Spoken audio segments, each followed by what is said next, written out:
Hello traders and welcome to our market update. It's still Nopan here, founder of Master Markets Illustrates Conference and a Traders Open Day. So here we are on the markets today is the 17th of May 2019. The topic what I want to discuss with you before we go into the market is basically the model of linearity. Okay. Now, yes, some of you, I've heard some comments and everything that some of the trend models in the market is not really working, and some of you maybe the account performance may not be up to your expectations this part of the year, into 5 months into the year. But always do remember that the business that we are in, traders, especially in trading, it hardly follows a linear model. Now, what do I mean by that?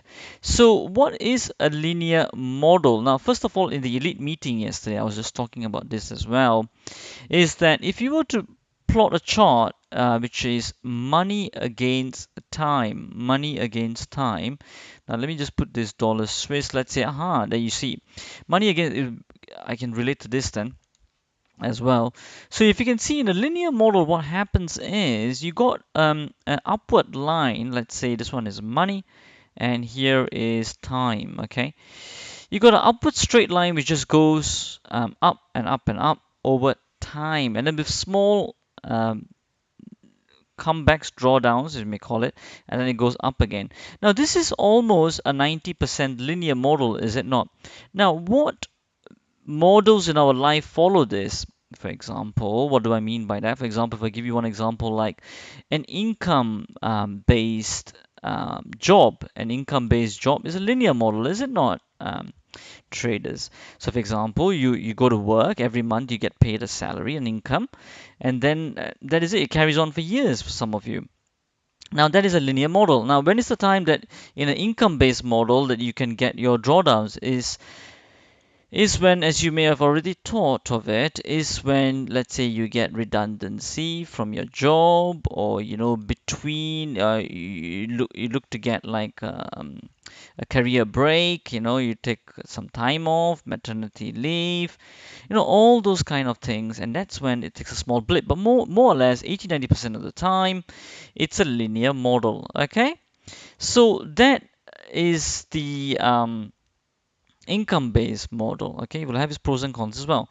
Now, another model which is not linear, let's say which is not linear, will be your, let's say, business, right? Business always goes in cyclical fashion, is it not, traders? So according to seasons, according to innovation, according to competition, so business is non-linear. Okay. Another example of a linear market is the real estate market, isn't it? Some of you are landlords. You can see that once you got your property, and then you can see that if it's in the right location and you've done all your maths rightly, it will be positive cash flow because of the rent that comes through every month from the tenant, right? After paying off your mortgage and your interest. Now, the only time when you can have small blips is when you got void periods inside your property, is it not? When the tenant does not fill up, and then there's negative cash flow there coming in. But if it's in the right location also, this is going to be very, very, very, very tough to happen, is it not, traders? That's another linear model as well, the real estate model, as long as the math is right, and the income model, which is also linear. Non-linear then will be your, let's say, business. Okay, and of course, certain businesses can be very highly linear in the beginning stages, and then they go through cycles as well, the life cycle of a business, as you may call it. Now, trading, where does trading put into it? Of course, you're a guest already, is cyclical, isn't it? Right? Unless what we are looking to do in our trading models is reduce this drawdown of this cycle so that it becomes more and more linear, and requires a lot of effort, a lot of research as well. Okay, but as long as you get it more or less cyclical, it's fine. So since trading is a non-linear model, traders, what I'm saying over here is that sometimes then you have to also accept the fact that in the beginning part of the year, you may suffer some drawdowns, okay?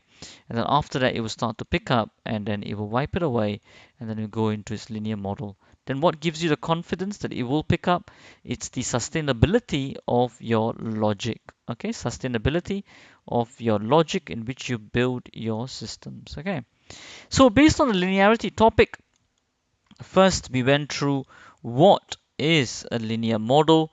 Then after that, then we went to look at some examples of the linear model, including trading.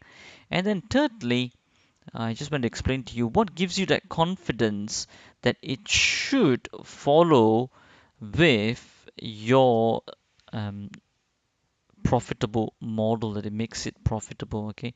Which is the sustainability of the logic. Why must it continue to work? Okay, why must it work is what you got to continuously ask yourself. And the most important thing of that is the sustainability of your logic. This is what gives us the conviction to keep going forward regardless of the small drawdowns. Okay, so that's to do with that. Now, a general look at the markets. I just scanned through all the markets at the moment. Dollar Swiss is on the up. Open equity has diminished to the downside, so there's a bit more to the upside. So we'll see how that goes. Going through the 50, run some stops over there. It's coming back up again. Okay, so let's see if this continues with its momentum. Now, the next thing is, what else are we looking at, traders? Let's see. The next thing is dollar yen, that's on a down. Open equity is diminished to the bottom, so we'll see more up strength to the upside. Again here, open equity is diminishing to the downside. We will start to see some turns or some interruptions. Very rare do we get to see 6 consecutive closes, right? Very, very strong bearish market.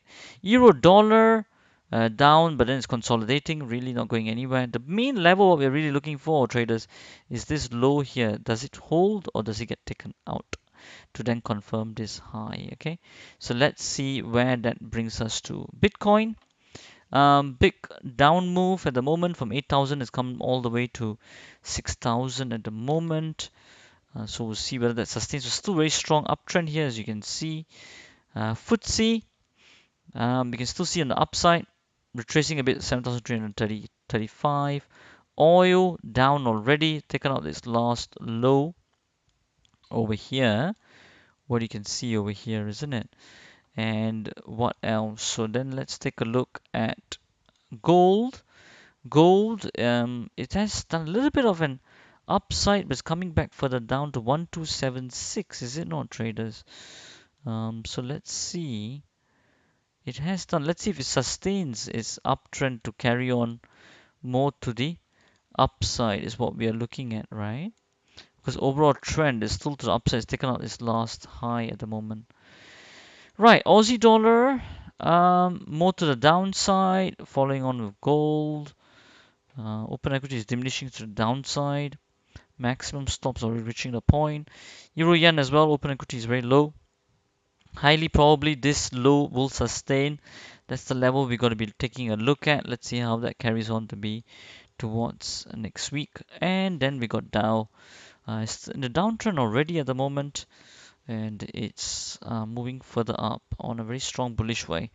So we'll see how that all plays out to be. Um, let's see, because it's in a downtrend already. Let's see when open equity above 50%. Let's see whether it sustains or not, and to see whether they continue on more in the down direction. Right, that's pretty much that from me. And in terms of our performance, so let's take a look now in terms of the Elite Journal. What I have already seen already is, let's see, our two trades that we've taken, Aussie dollar and Euro yen, didn't really go in our favor, minus 0.96, minus 0.67. That brings us to minus 1.63, okay, minus 1.63%. And in terms of the LTR, we're a bit flat, no trades taken at the moment. So overall, it's a very small loss of minus 1.63% this week. Okay, I guess that's pretty much that from me. I mean, of course, there's any other questions, always post us onto and email us as well, in our forums as well. You can do that. And also, I mean, if you want to join our community or WhatsApp group, that's an awesome way of knowing all the trade updates that we are doing at the moment. All right, that's all from me for now. And as we always say, till next time, stay disciplined, follow your trading plan, and keep trading like a master.